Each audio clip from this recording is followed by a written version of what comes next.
What the heck?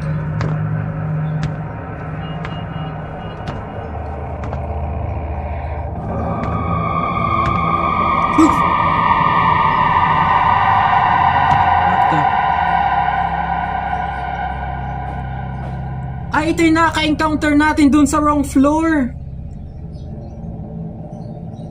Ginagawa niya din eh.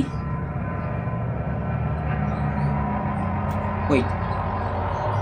Sana naman pagka nilapitan natin ito, hindi siya harmful. Bro, hindi kita reflection natin sa salamin. That's really disturbing.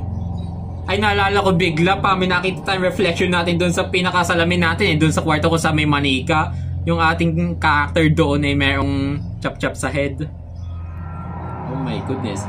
Naiwan yung ating reflection doon sa salamin na yon. That's so creepy, bro.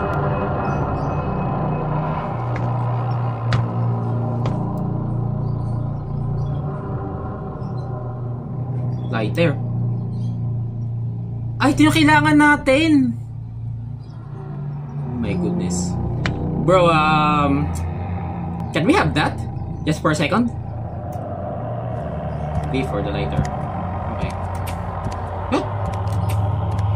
Come on.